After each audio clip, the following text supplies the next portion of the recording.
right, good evening, ladies and gentlemen. Welcome. I'm going to go up here so you guys can see me. Welcome to the Foster City Chamber of Commerce Candidate Forum evening. So glad you're here. For those of you who don't know me, my name is Dan Demers. I'm a board member of the Foster City Chamber of Commerce, treasurer, and I also run Hill Barn Theater right here in Foster City. It is an honor. Thank you.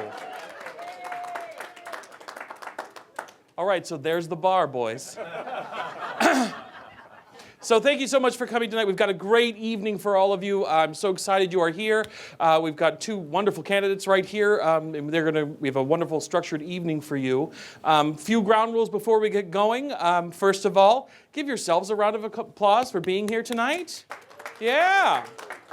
So excited you're here taking a proactive approach to democracy, and I appreciate that. Second, there is no wooing, so get it out of your system now.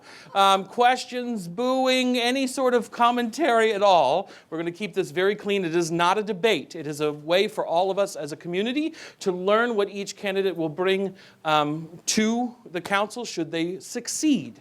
Moving forward in the coming months. So please be aware of that. We will have a breakout session at the end of the evening over at the Chit Chat Lounge where you can sit and ask questions, get to know them more, and kind of pick their brains.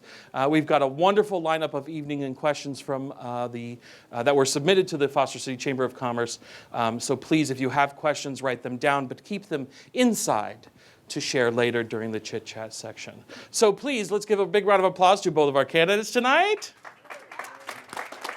John Froomin and Patrick Sullivan. Guys, why don't you start us off with your, John, why don't you start? All right. Good evening, everybody. Thank you for being here. By way of introduction, my name is John Froomin. My family moved to Foster City in 1972. Me, my parents, and my two brothers. Grew up in Foster City, going to Foster City schools, playing Little League and AYSO soccer here. Became an Eagle Scout in Troop 175, again here in Foster City. Fast forward, since we only have 2 minutes, 1999, my wife and I decided to move our family here to Foster City to raise our children in the same environment we got to be raised in.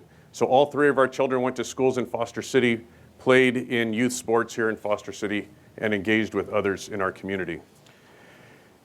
Early on in my life, I decided I wanted to be a law enforcement officer. So in 1983, I joined the Foster City Police Department as its first law enforcement explorer. It was a volunteer position. Did that for a couple of years and became a part-time community service officer. In '88, I became a police officer. For the next 25 years, I ascended the ranks through the police department to the rank of captain. I reached that in 2004. But early on, when I got hired as an explorer, the chief asked me what my goal was. And I told him back then at 16 years old that I was going to be a chief of police.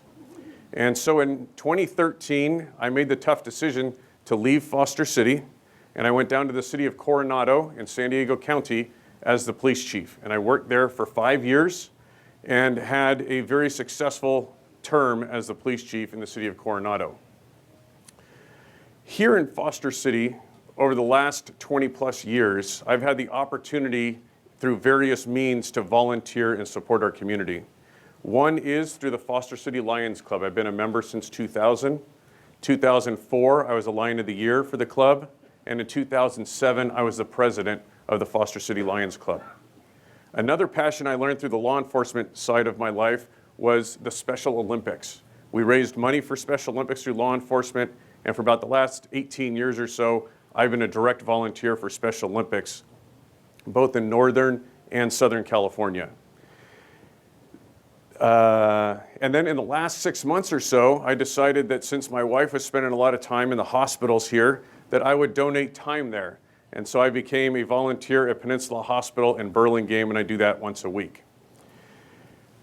The family we raised 3 children. Our eldest daughter is a San Mateo police officer.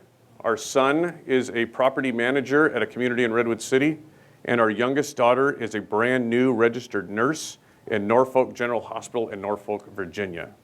So that's who I am, and I'm excited to represent you as your next city council member. Thank you. Well, good evening to everybody. I'm Patrick Sullivan. I'm a native California. I was born in San Francisco and raised in Daly City. My first experience in Foster City was selling real estate in 1978.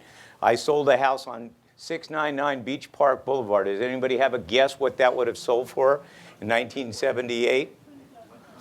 154, 3-bedroom, 2-bath. Gradually, I graduated from San Francisco State University with an undergraduate in probation and counseling. I worked in the guidance center off on Woodside Road in San Francisco for a while. I, for some reason, decided to get into real estate. I was a journey to go to becoming a lawyer. I decided I didn't want to practice law, so I went into real estate.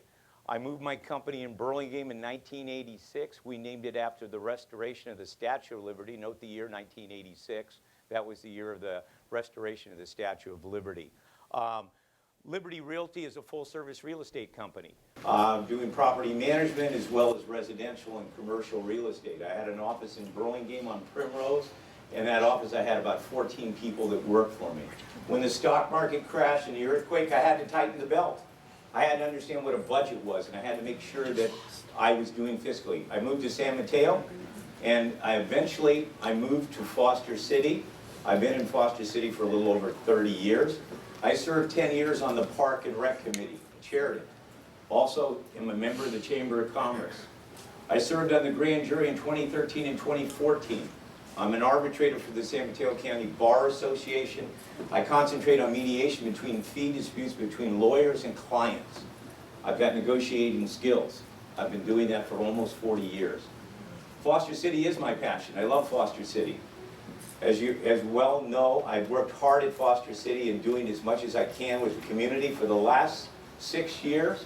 I've been going to 80 to 90% of the council meetings. I know some people said they would rather stay at home and have a nice glass of wine. Believe me, sometimes you would want a glass of wine. I think there's sometimes what we realize is we've got a wonderful planned community, and we need to build some respect back in that community, and we can do it if we have personal engagement not only on the council but from the public. We want to invite you back to the council. We want to let people know that they can speak publicly, that they don't have to go to the district attorney's office and say, I couldn't speak at a council meeting. I've sat in more council meetings than probably anybody can imagine. You probably would think, what's wrong with you? But I feel so strong about the city of Foster City that we can change the mantra there and bring back the people. You're a testimony here today. One of the things that I did in the last 3 years, I started a startup company. How many of you heard of Podcast by the Bay? Okay, so a few of you had, okay. Well, Podcast by the Bay was designed nonpartisan. We don't care whether you're Green Party, Red Party, Blue Party. We want to talk about housing. I talked to 16 mayors on the peninsula. I talked to Senator Wiener when we talked about Proposition 50, which we all wanted to go to defeat. And I see Councilman Sanjay in the audience. He sent a nice letter to Senator Hill. I see Catherine, our mayor, out there too, and I congratulated her too. So we're all actively working together. We just need to have a cohesive council, a council that's listening to others, and a council that wants the public to come back and say we're doing a good job. And if we're doing a bad job, we want to hear that too. So remember, vote Patrick Sullivan, and yes on recall. Thank you, gentlemen. I appreciate it. Now, for this next bit, we'd like to introduce what's called a version of TED Talks. So for those of you who don't know what TED Talks are, they are conversations that are had about ideas worth sharing or expressing or sharing with the world. We're going to do our own, which is kind of like a chamber chat, community chat, and we're really excited about it. So what we did is we offered both candidates 15 words. I'm going to go ahead and read those words to you now.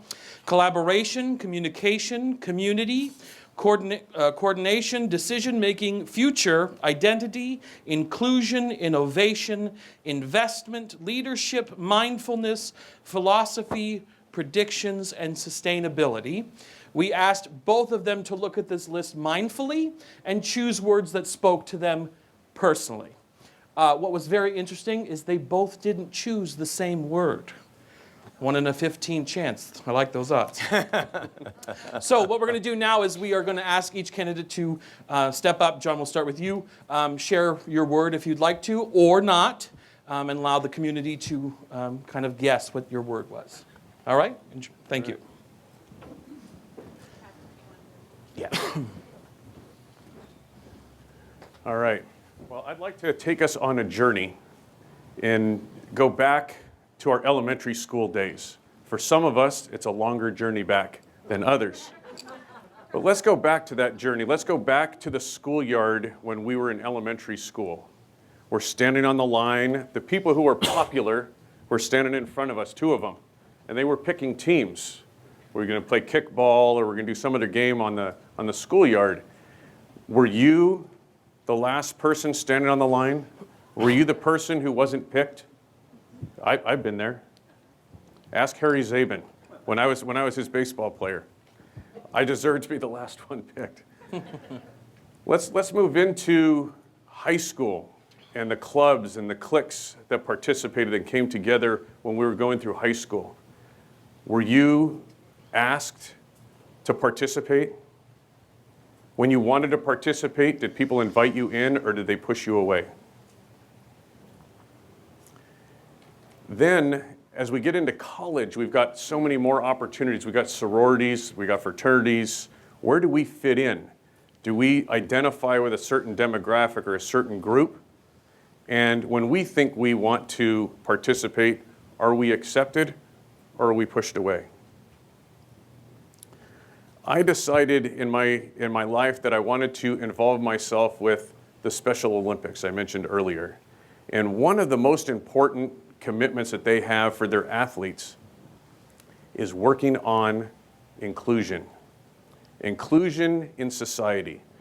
There's a good story about one of our athletes that we had down in Southern California, and it's not unusual, that the parents of the athlete were told very early in his life that he would amount to nothing.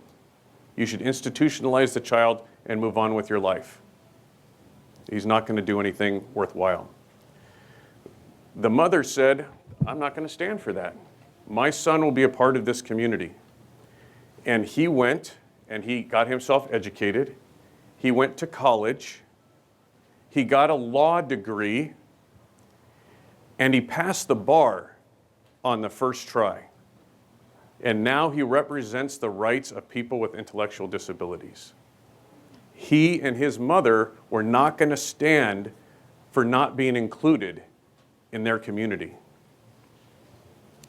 Recently, my wife and I had the unfortunate opportunity to drive from Foster City to San Diego to pick up our daughter, our youngest daughter. She graduated college, and drive her all the way across the country to Virginia, where her boyfriend lived. And he'd been stationed in San Diego when they met, and he'd moved to Norfolk, Virginia. And we brought her there because they were going to start a life together, and she had already gotten a job in Virginia. So we made the trek out there. And while we were there, they asked us, we were there for about a week or so, a little over a week, they had asked us to go to church with them. Sarah had been there for a couple weeks earlier in the year and had an opportunity to go to church with her now husband, Donald. And so she had gotten a chance to meet some of the people. And when I went to church with them, I saw the community that was there and the helpfulness. And Donald talked about going to the pastor's house and helping him fix his car, working together. And so I made a decision after we went to church and I saw what they had to offer. And I sent an email to the church, because that was the only means of communication I knew of for the church at the time. And I asked the pastor to please accept my daughter into their community. Include her, please. My wife and I, will not be able to be here. We won't be there for her to lean on, answer questions. I mean, some things on the phone, but there's a lot of stuff parents do, we do in person. And we weren't going to be there. And I wanted her to feel included in something that was going to embrace her and welcome her. I was surprised that within a couple hours, I had a phone call from the pastor of the church. And we talked a lot about our children and the importance of church and community and being included in something bigger than ourselves. And I felt a lot better when I left, because for my entire life with my children, I've been there. When something goes wrong at the house or something happens, I'm there to help. And I'm not going to be there anymore, too far away. So now she has a community in which she can request assistance. She's included. She's part of the family of that church. Let's bring this all the way back around to Foster City. How does this apply, John? What are you talking about? Well, we have a democracy in our government. And the three very brief phrases that are so important about our government: a government of the people, a government by the people, and a government for the people. Okay? So it's really important when you think about those three things. Of the people, we decide who's going to represent us and who's not going to represent us. By the people, we are the government. We decide. We are a part of the process. If we cannot go to our government leaders and offer our opinion, our input, we are not included in our government and democratic process that's been so important for hundreds of years. And we can never forget that it's for the people. The decisions that we make at city council, state government, national government, supposed to be about you and me, about the people. Not about parties, not about affiliations with someone sitting next to us on the dais. It's about what's best for you. And the only way to really understand that is to get your input, to have you a part of the process, to be included in the process. And as Patrick had said earlier, the best message I can give right now, based on where we are in our community right now, is invite you to please come to the city council chambers. Why? Because it's your city council chambers. You built it, you put the people in the seats there, and it's a government by the people. You're the people. Come to the council chambers, offer your opinions, offer your insights. It's critical to us getting the decisions right when we're on the dais. Please come back and participate in respectful government here in Foster City. Thank you.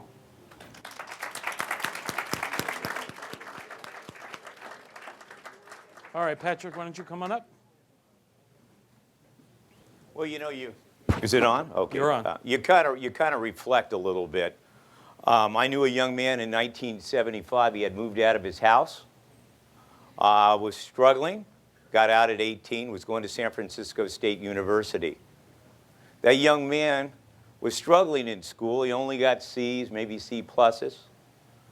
But for some reason, that young man was driving on Mission Street in Hillside when he was hit by a drunk head on, cut out by the jaws of life.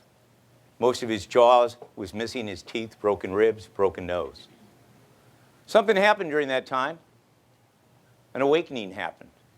Life was short. Communication. That young man graduated the next year with honors from San Francisco State University with an undergraduate in probation and counseling. I learned something then. I learned how precious life is. And the ironic thing, after that I got out, my father heard it on the police scanner. The jaws of life are cutting you out of a car. The person that came to the accident, the CHP, was a kid that I went to grammar school with. The drunk was hit. The drunk had a steel plate in his head. And I realized how important life is and how precious. Communication is what I'm talking about. We got to communicate to not only ourselves, but to the people that we work with, the people we love and we care about. In today's day and age, we have so much social media. We have Instagram, we have Facebook, we have Nextdoor. A lot of times they give the wrong messaging. The best messaging that we can have is call someone up, have some coffee with them, or talk to them personally. But for some reason, in the technology world that we have nowadays, people refuse to talk. They would rather text somebody, or they may say somebody said something, well, you're a Republican, or you are anti-housing, or you are anti-growth. Now, where do they get the information? Because somebody next door said, or on Instant Messenger, delivered a message saying something. Always check the source. Communication is important, and it starts with you. If somebody challenges you and says that somebody's against housing, why don't you ask that person, are they against housing? Are they against public transportation? The thing that we need to do is communicate better with each other. We need to be kinder, okay? I didn't get involved in 2018. I ran. Nobody attacked me social media. I guess I didn't have anything bad to say. Well, I felt honored that they didn't attack me social media, but it's important not to get into frenzy. Okay, that's what we're experiencing across the country right now. We have a president, whether we like him or not like him. He's on Twitter all the time. That's not necessarily the best way. Council needs to get off that dais and not participate in anything with social media. And the current council I've got confidence in them. I've got confidence in Sanjay. I got confidence in Catherine and Sam. I think we can bring everybody together in a much more cohesive way. Okay? We don't all have to agree or disagree. Sometimes, for the public's perspective, it looked like a 3-2 vote all the time. Well, it was a 3-2 vote. And sometimes that's an agendized thing politically. It's a political thing. The public are not stupid. We've got to get over that. This is a nonpartisan seat. It has nothing to do whether you're a green party, red party, blue party, or not. We need to work cohesively. What I do with my communications, I'm open about it. I don't know the answers to housing. I don't know the answers to transportation. But I can give suggestions, and I can work with local people. On Podcast by the Bay, I interviewed 16 mayors. They don't know the answers either. But they do know one thing: there is no silver bullet to solving the problems that we have in housing or in transportation. We got to take one step at a time. And when we take one step at a time, we can solve a problem. I made a recommendation of communication to Mayor Sam Hindy at the time, and Rick Benny, who is president. We have a lot of techie people that live in Foster City, and they say, Patrick, I'd take Caltrans in the morning if I didn't have to spend 30 or 40 minutes on the train. So my suggestion is, why don't we do an early commuter lane from San Mateo and Hillsdale, maybe at 5:30 or 6:30 in the morning. If that's 50 or 100 cars that go there, that's 50 or 100 cars less on the road. We have to start thinking outside of the box, because there is no silver bullet to solve the problems. But it all starts with us, communications. We have to willing to listen to Sanjay or listen to Catherine or listen to. This is not about ego anymore. This is about a community that needs to engage itself in problem solving. Communication starts with each one of us, realizing that we don't know the answer. No one's smarter than the next. You know, John gave me some ideas of communication and brought memory back. I went and got my master's degree in 2008 at Notre Dame University. I got a master's in teaching and business. And I was teaching, and I have been teaching in the Sequoia School District for 10 years. And the principal of the school came up and said, Patrick, we got 30 hours to teach autistic kids. Could you do that? And I looked at the guy and said, I don't know what an autistic kid is. They said, Mr. Sullivan, you've been teaching him for the last 2 or 3 years. We have to accept we all have challenges in life, and we've got to reach out to help someone. We've got to listen to understand. If we can become a more engaged society and be opening the door for somebody, saying something nice to somebody, buying coffee for them, we need to bring a warmer and gentle community back together. Communication starts with you. Thanks. Thank you both so much. All right, so, gentlemen, why don't you come back up? Come on up, Patrick. Yeah. So before we started this evening, we did the most neutral thing and flipped a coin and left it to chance for this next section, which will be this lovely bowl right here full of questions. As I said, was submitted to the chamber online, so we're very excited. There's roughly about 50 questions in there. All of them range in varying degree. Each candidate will randomly pick a question out of the bowl. They will read the question out aloud, and then they will have 1 minute in which to respond to that question. Again, a reminder, this is not a debate. This is a sharing of ideas and how each candidate feels about the question posed before them. So, Patrick, you won the toss on this section, so please go ahead. It's the longest one, John.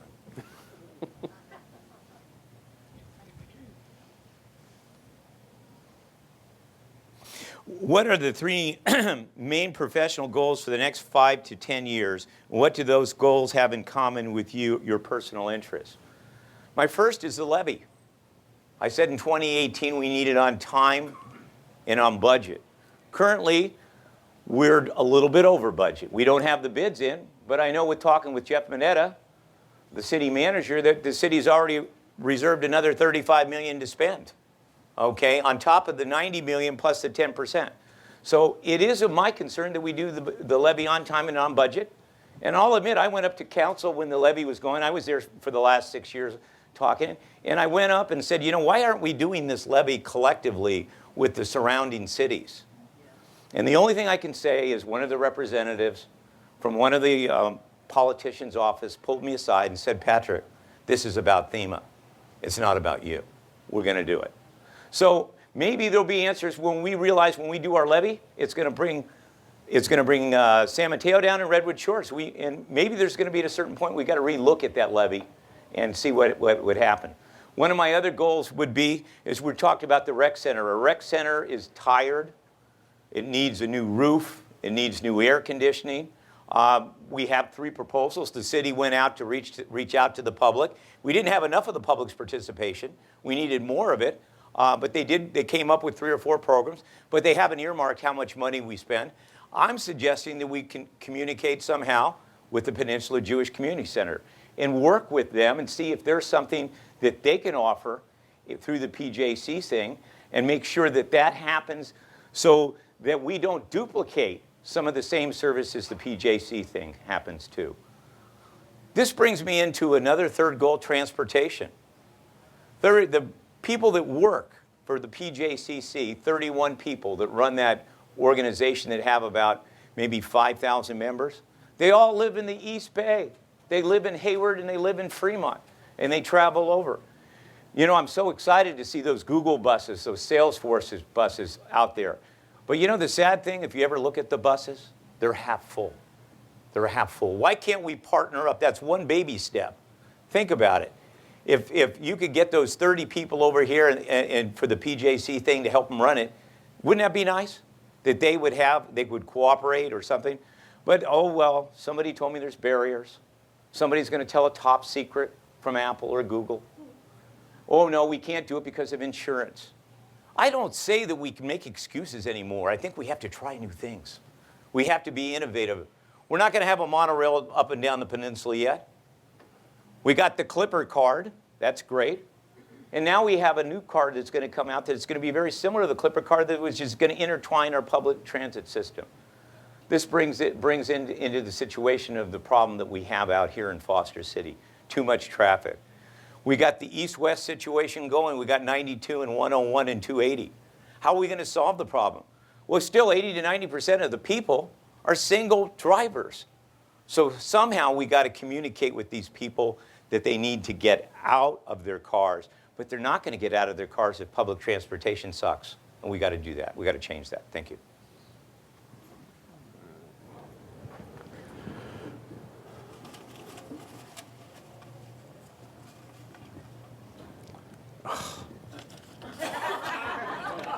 That's a meaty one.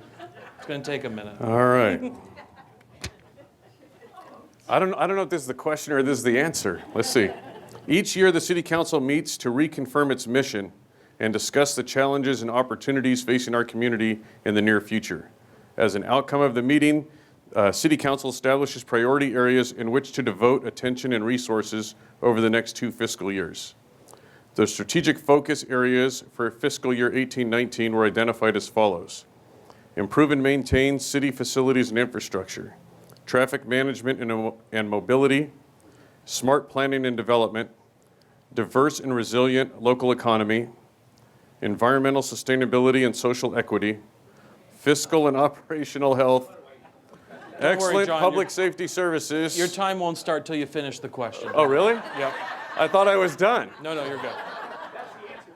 What do you see as the most critical area and why? Oh my goodness. What were those again? It's difficult. They're all critical pieces to running our community. You talk about sustainability economically. It's important that we are able to survive into the future. Traffic and transportation management is important to get people from place to place.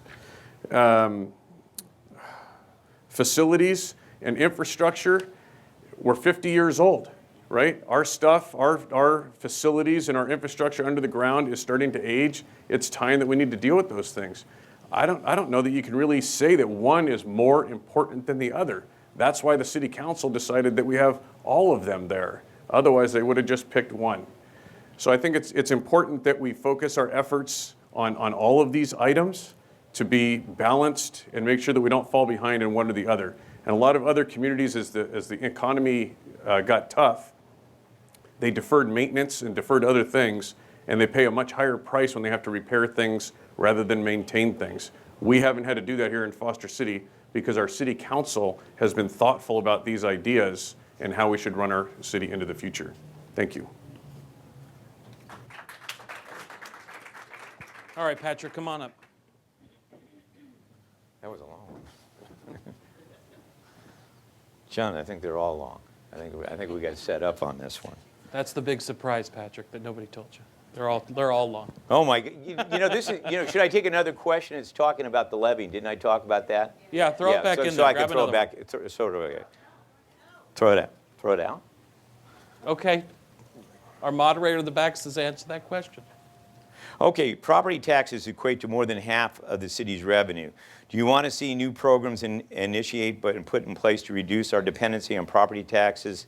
If so, what types of initiatives do you want to explore that are focused? Well, my understanding, it's not 50%, it's 60% of our budget comes from property taxes.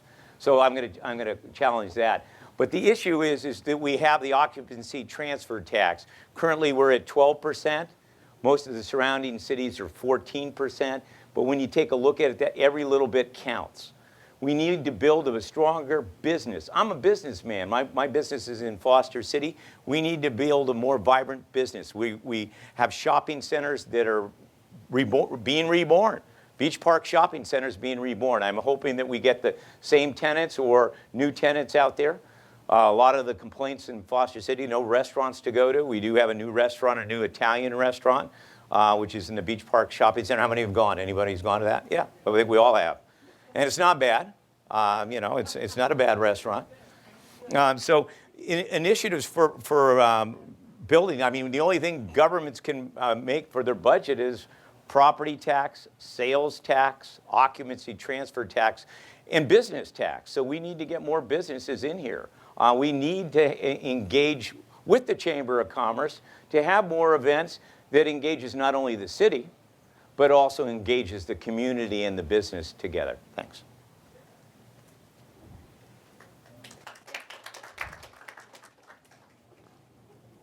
Pick a thinner piece of paper. All right. How do you define community? What are the stakeholders you see critical to ensuring our economic vitality and quality of place? What a great question.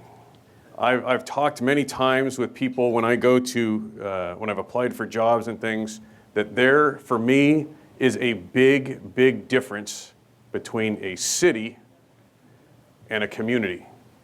Foster City is a community because we work together. We're tight-knit. We have gatherings that bring us together. We don't need smaller communities. San Francisco is a city with a bunch of communities. Foster City here and the places I like to be are communities in and of themselves.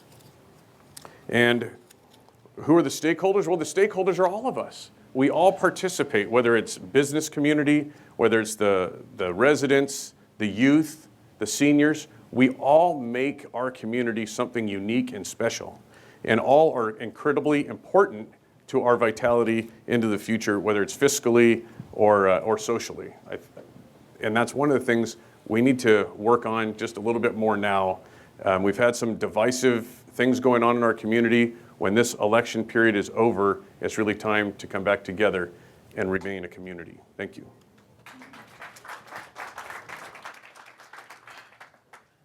I'll look for a short one, John. Understanding the city needs to balance the needs and rights of commercial property owners and the needs and desires of the community, what do you see as a possible solution, alternates for aging shopping centers? Well, that's a tough one. So I kind of sounds like they were kind of asking me a Prop 13 question too. But, you know, I'm not going to touch the Prop 13 question because I don't think I'm quite competent enough on that to answer that. Obviously, we know 13, for some reason, the commercial real estate continues to stay in the hands of the families and trusts, and we lose trillions and trillions of dollars of property tax. Let's let the initiatives try to change that narrative if that's the case. What can we do to our aging shopping centers? I think the Beach Park Shopping Center that I talked about, I don't know who the owner is yet, but whoever he is, he's remodeling every stitch of that shopping center. So maybe that will inspire the owner of the Edgewood Shopping Center. Well, maybe we can convince him to not want to turn it into housing and not, renew leases. So somehow we got to revitalize the community. Foster City is a water town. How come we're not building on the water themes that we have? We have the windsurfers, we have the kayak people. We need a theme or a reason why people want to spend money in Foster City. I know we've had a couple times that we've had breakout groups with the city trying to have a facilitator give us some ideas. The rents are pretty darn expensive in Foster City. So if a shop owner or a delicatessen or an ice cream store, remember we lost Baskin Robbins? Well, I'll tell you, it was the rent. I've sold businesses in that shopping center. Who remembers there was a pet store in that shopping center over there? I sold that pet store twice. And the third time the guy went bankrupt. The rent was killing him. So we need to somehow foster relationships with the chamber and local businesses to find a solution to this. I don't know what the miracle is. We can't say we want government to subsidize rents, but we would like to continue with having restaurants, the Italian restaurant or Round Table or an ice cream place. We don't have a downtown. Now let's take a look at our Foster's Landing. What do we have out there? Restaurants, for except the Pack and Save, the Indian Pack and Save. So somehow retail is a very difficult thing in Foster City. I don't know the complete answer. We need to work with other people and come up with some solutions.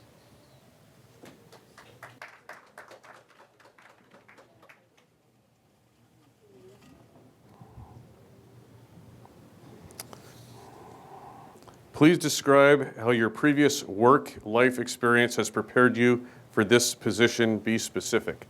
Thank you for this question. I picked a winner. All right.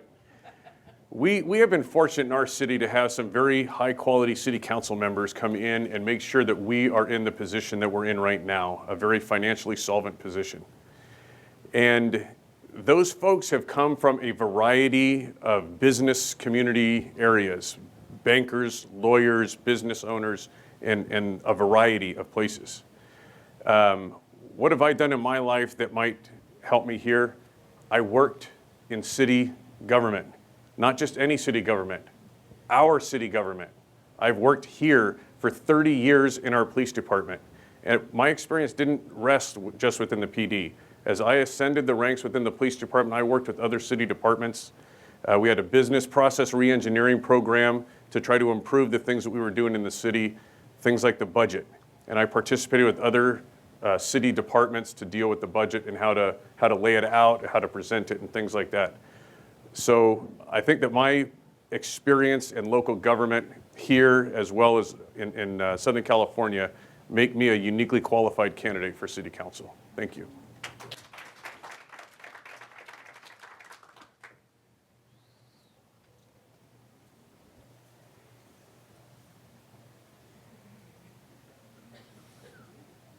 If you were to be elected, what your priorities would be in the first 6 weeks, and what would your approach to getting a quick start? I don't know. Maybe we should all go away to a seminar and be friends. You know? Oh, I mean, I think the first thing is just to have a policy of respect. Some of the things that we realize is sometimes the council, and they're seeking that direction now. I know Sam and Sanjay and Catherine are all trying to feel formality or policy. How do we run our agendas? Okay, how do we prioritize what we can add to the agenda, what not we add to the agenda? We need to work cohesively and not be surprised one night that there's something on the agenda that maybe the staff is not giving the council the proper answer. So somehow the council, I would want the council to have a good communication with each other, making sure that they don't make policy, obviously. They can't get together and make policy without presenting it to the public. We don't want any violations of the Brown Act, do we? So it's important, it's really important that the council, first of all, get to know each other. once in a while to get out and have coffee or whatever. Not just to wait for that one time that they meet every second and fourth Monday of the month. So I know they're involved in a lot of meetings, but it's important that they start with a good communication with each other. And I think that's a great start. I don't know if there's anything. Everybody's got different personalities. I mean, we've got a variety of personalities on the council right now, high energy. And with that, sometimes you're not necessarily going to have a calm council. So I don't think there's any one answer to that, but I would work towards that goal of everybody getting along and nobody attacking each other and listening to each other. Thank you.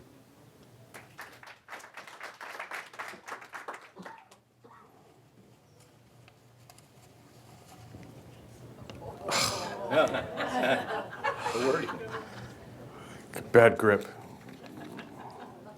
So many of the issues that are facing Foster City, such as transportation, traffic congestion, housing, etc., are not unique to our community and really need to be addressed and resolved through coordinated collaboration on a regional level. As such, what do you feel is an issue or problem that you, as a council person for Foster City, can address that will have tangible results in the community?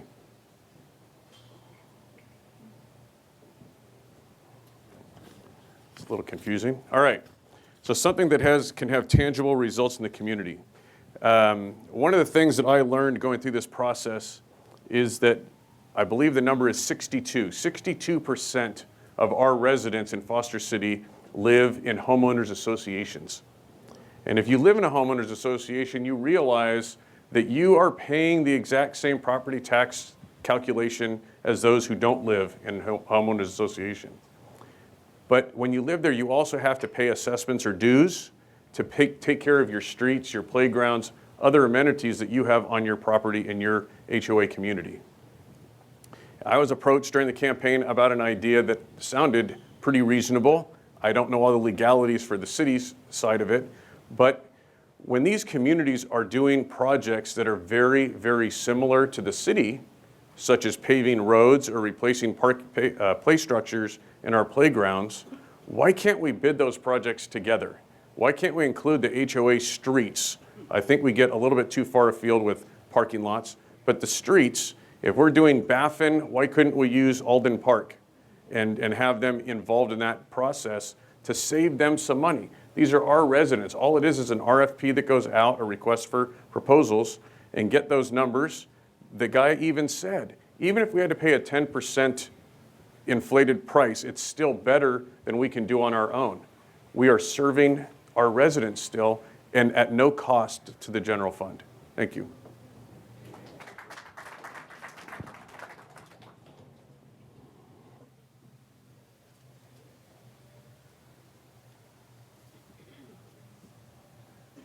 The median age of residence in Foster City is 40.4 years with an average income of $136,383. Foster City residents have brains and money. How would you excite an individual or family to move to Foster City? What would you say to them and why should they think of Foster City? Well, I'm a real estate broker. And I know I'm going to encourage him to come to here because of the schools. But I also have to get realistic. Foster City is going to cost you $1.4, $1.5 million to get a single family house. And if you do the math, that means they got to have $250,000 down payment. And if they get in with 10% down, they're going to have PMI, and they're not going to be able to afford it. I did a little study looking at the figures that they were provided with me with the city. We have over 45% of the people that live in Foster City that rent. 7,500 of those people are owner-occupied. Okay, so we have, and this is based on the last census, I don't think it's totally accurate. We have approximately 16,000 residents total. So out of that, 7,500 are owner-occupied. I would say the median age may be 40, but I bet you they're in rental units. I don't think they own houses, and I think that's the nature of the question. The nature of the question is I don't think they're going to be able to afford it in Foster City. Because what we're building right now is high-end rentals. We're not building housing for sale. Now, as a real estate broker, I'll give you a little insight that I was taught. The reason why these developers are not building for sale, these young people don't want to move into single-family houses. They might buy a condo or townhouse. They're upward mobile. They're trying to make that big killing on their stock options or their company. So they're hop, skip, and jumping all over the place. But we don't have housing for people to purchase. And the high-end rentals, why we're doing it, a contractor that builds a single-family house or a multi-unit can be sued up to 10 years. I will tell you, in Foster City, as well as Redwood Shores, with my 40 years experience of real estate, most all of those HOAs have had lawsuits. And you know what? Paying those lawsuits, why, you know, even the new development that we have in Foster City, the Wave, the HOA is $1,000 a month. And you know what? That doesn't even include a pool. That doesn't include a rec room. So we're a little bit out of kilter with the housing situation. Do I have an answer? No, I don't have an answer right now. But we do need to look at it seriously. And it's not just Foster City's problem. It's the Bay Area's problem. Notice the figure. The governor said that we had 3.5 million worth of housings that we were a shortage. Well, guess what? When Senator Wiener went ahead and did his Prop 60, when they're talking about density housing and building more housing, all the cities, and I interviewed 16 mayors, we don't want the state to dictate that we have to build so many units. We already have RENA. Right now in Foster City, based on the RENA numbers I have, we're only 164 units short on housing. We've done a wonderful job on housing in Foster City. We're the only city on the peninsula that has made sure that we had 15 to 18% affordable housing. But what did I say? Affordable housing doesn't necessarily mean it's affordable to buy. This is for rent. We have a successful project called the Trident over there. Let's do the math. They have some affordable housing. I think the city did a good partnership. It makes sense. But when you have a one-bedroom apartment that's $2,200 a month, and you want to keep the quality of your schools together, and your school teacher only makes $4,500, we've got a problem. We've got a problem. So I don't know what the answer is to this problem. I would definitely tell you rent control is not the answer. I'm strong, you know, as a real estate advocate. And I don't say necessarily you just continue to build your way out of the problem, okay? Because what's going to happen when we hit the next recession? I'll tell you what the politicians are saying. The ones that I interviewed, whether they're assemblymen or senators, says, Patrick, don't worry about this housing thing. When we have the next recession, there'll be a lot of vacancies. And that's what they said. Because they don't have any ideas. We need to have creative people to come with suggested ideas into our local communities that will continue to keep the quality of life we like in Foster City. That quality is not only the environment, it's our schools, our school teachers. The reason why half of the people say, they don't even ask me, Patrick, when they move to Foster City, what the test scores are. They already know. All right, Patrick, I'm going to have to stop you there. That's time. Okay. Thank you. Just a gentle reminder, we keep them Okay. at 1 minute, gentlemen. All right. Thank you. You guys can Thank you. applaud. All right, next question, please. All right. How do you answer the question, are you ready? Do you value experience over judgment? If not, why not? Are you ready? Let's see. I've lived in Foster City since 1972. I worked for the city for 30 years. I've raised my children here in Foster City. Oh, and by the way, I went to the dentist here in Foster City. I remembered this time. I've seen how government works here. I've seen how government works in other places.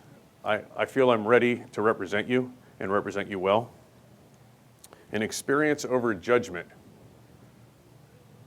I think they're both important. You know, having a level of experience and knowledge to make decisions is important, but using good judgment when you're making those decisions is equally important.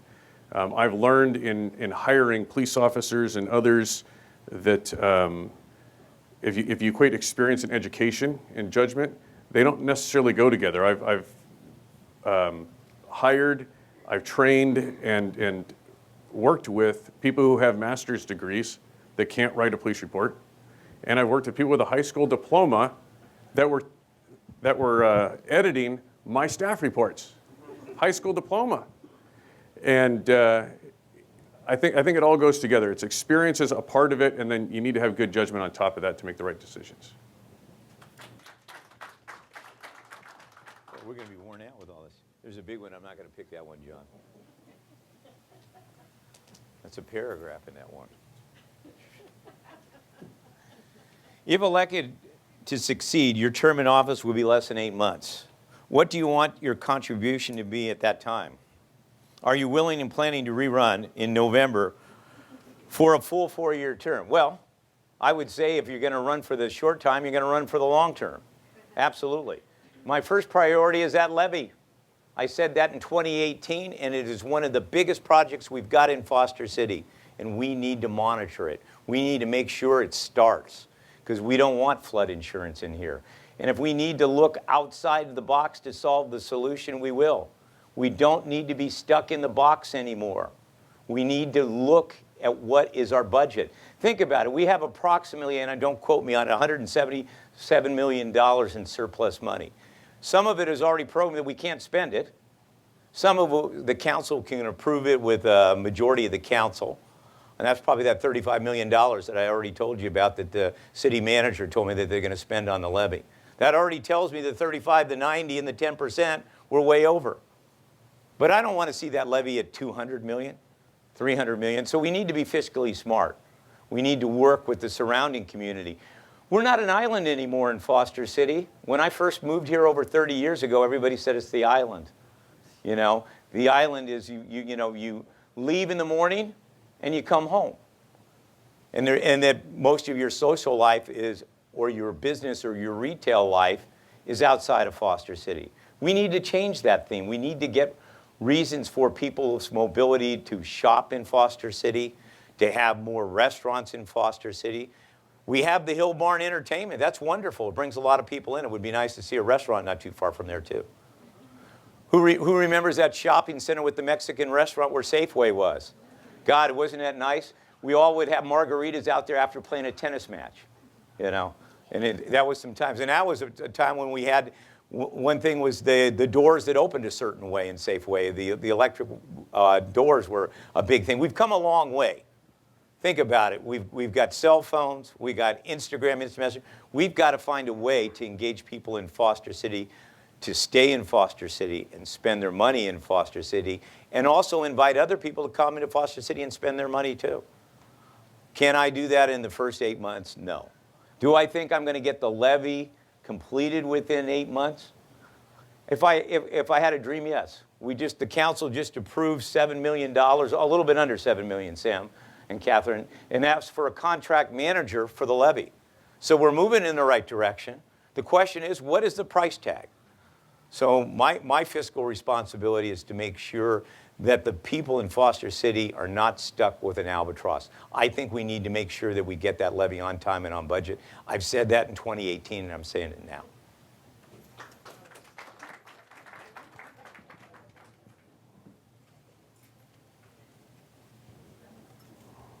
All right, gentlemen, we're going to do one more question each. So John will come back to you, and you'll get one more after this. So you get this one, and then Patrick, and then John gets it. All right. As a member of the City Council, how would you make decisions should the demands of a niche group run contrary to the needs and best interests of the city? Well, I think, I said it before when I was doing my little talk, it's important to listen to everyone. You know, groups are going to form based on their beliefs about the topic that's being discussed. We need to listen to all of them because everybody's going to see it from a different perspective. If we discount a group because we don't agree with them, we're missing a perspective that we might not have thought about. We might be in that group sometimes.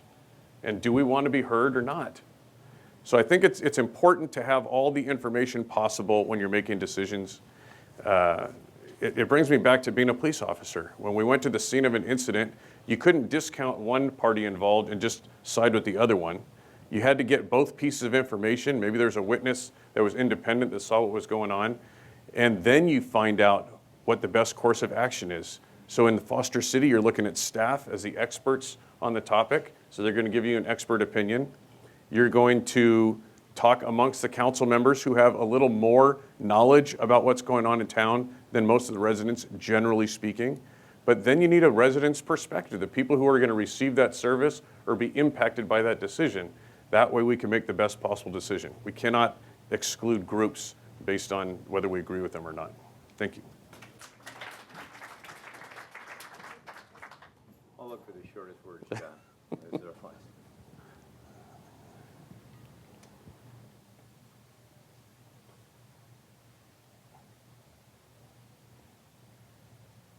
It says entering the budget development for the next fiscal year, which starts July 1. Explain how you will get up to speed and the impact of the budget. I started that 6 years ago. I'm still looking at the budget. I'm still going to ask questions of Edwin. I don't necessarily know the answers. And if Edwin doesn't know the answers, then I'm going to talk to someone else. We need to understand the budget. For you people out there, Foster City does a great job on their website. You can pick up the budget.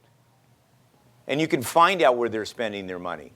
We have to understand that probably almost 50%, 45 to 50% is police and fire.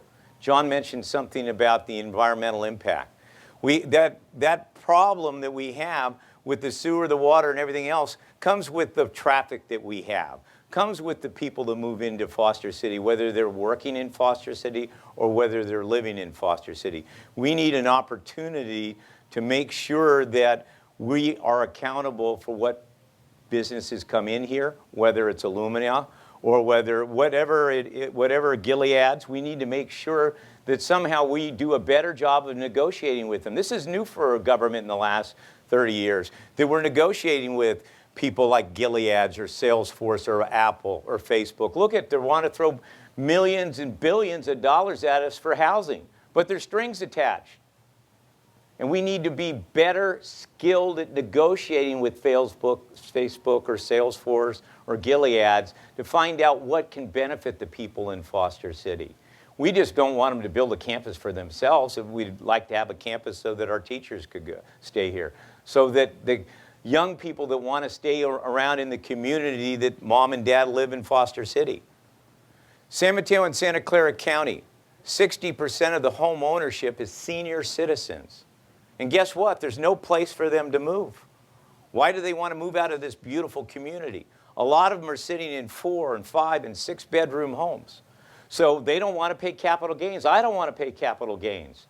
So we don't give a reason or a location for people to buy. Foster City, a good example. We had over at Foster's Landing, I talked to a lot of people in my Lions group. They were saying that they would buy a place. They thought they were going to be $500,000 or $600,000. Well, they're $1.4 million. Guess what? They moved out of Foster City or they didn't buy them. Would you buy one? And would you sell your house in Foster City for 1.4, 1.5 and buy a condo where you're paying $1,000 a month? So we need to relook at the housing situation and adjust it to the population. Thank you.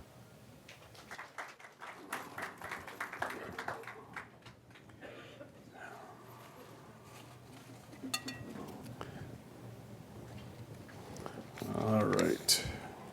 What can Foster City do to take the lead on or participate more fully in existing regional programs to encourage a more strategic approach to addressing larger Bay Area issues such as economic development, traffic congestion, affordable housing, water conservation and recycling, and workforce development? Another mouthful.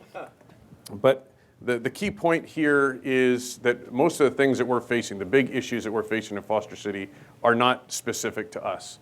They're regional issues, and that's why our city council members are assigned by the mayor to participate in different regional boards and commissions. Whether it's housing, there's Association of Bay Area Governments, there's the state-run organizations, there's transportation, there's the airport, different things that affect all of us. We have a seat there for a reason, that's so Foster City's input can be heard. The most important thing is being present. Think about TED Talk. We're included, but we have to participate. So we need to go, we need to know what the temperament of the council is. What do they want us to say as our representative? And we need to come back and report back what's the information that's going on so that everybody on the council and the community can have the information that's being shared at these regional boards. We can't solve transportation and housing, those things by ourselves. We need to work together, and that's the answer to all this. I don't know that it's the answer, the bullet, but the way we're going to get progress is by working with our other city council members and other regional boards and commissions along the peninsula. So we have to work together. All right. So I'm going to just clean up questions here so you guys don't have to worry about that. We've got a wonderful surprise for everybody, but before we issue that lovely surprise, I'm going to invite each candidate to give their closing statements. I want to thank you both for taking the time to answer these questions. I know some of them were lengthy and difficult, and we appreciate your feedback and your opinion on this. So, Patrick, why don't you start first? Closing statements.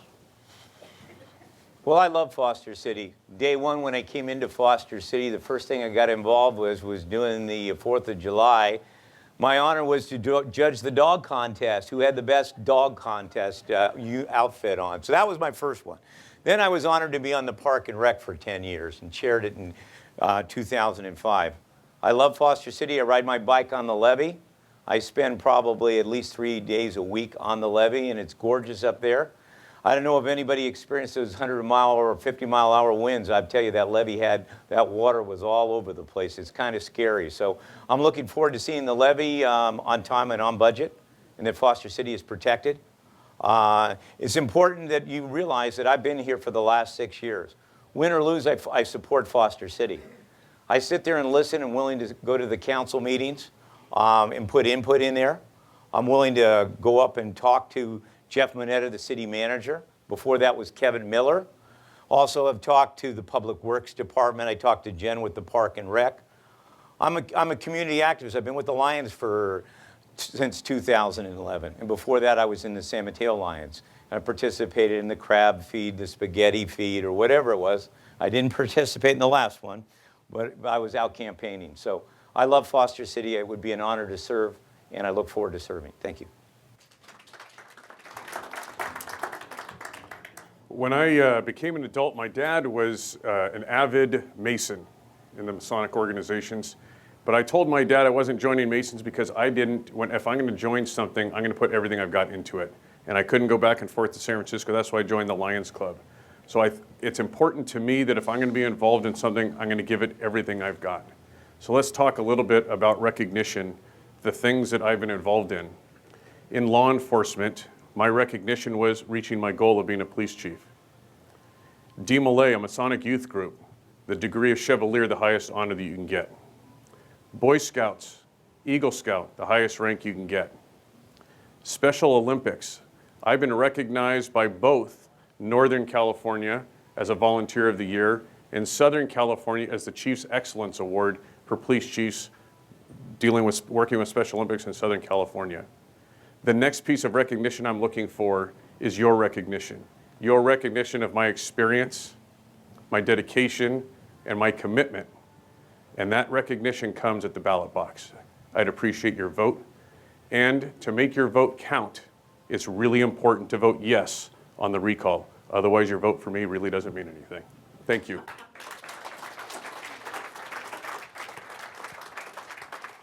Thank you, gentlemen, so much for coming, and thank you to all of you for coming tonight. We've got a very special surprise for everyone in attendance tonight. I'm going to get to that, don't you worry. We've got a very special surprise, but I'd like to call out really quick, as you can see here, this is the Foster City Chamber of Commerce, and we operate with these three mindsets always in mind at the forefront of our mind, and that's to convene, empower, and act. And with everything that we do, we hold these three words at the forefront, and I'm so excited that you all came here because we've done all three tonight, and we couldn't have done it without you. And this last piece, act, does not refer to the theater, but it requires that all of you act upon your feelings, your emotions, what you've heard here tonight, and get out and get voting. No matter how you vote, no matter which way you vote, it is important. It is part of who we are in this Foster City community. I may not live here, but I am such a part of this community, and I'm so in love with everyone that's here and the power and passion and drive that everyone has. It's what brought me here. So thank you so much. And now for your special present. So, I'm really excited about this. This has been, I'd like to call out really quick, Mara in the back and Joanne have worked diligently, hours upon hours upon hours, and I'm so pleased to bring this to all of you hot off the presses this morning. The third edition of the Living Local. There you go. Guys, come on up. Stand next to me. I moderated. You got to get a photo. All right. So Living Local, everyone tonight will get one of these. We are so proud of it, of all the amazing stories and articles in here. It's a challenge. It's changing perspectives and what community in Foster City truly means. So on your way out, please stop at the table, say hello to Joanne and Mara, pick up your free book, tell your friends. It's a labor of love, and we are so excited to share this with all of you. So gentlemen, thank you so much. Really appreciate your time. Thank you. Thank you so much. Take care, everybody. Oh, yes, everyone will be in the chit-chat rooms right after. Please make sure each candidate asks your questions, and we look forward to doing that the rest of the evening. Thank you so much. Have a wonderful night.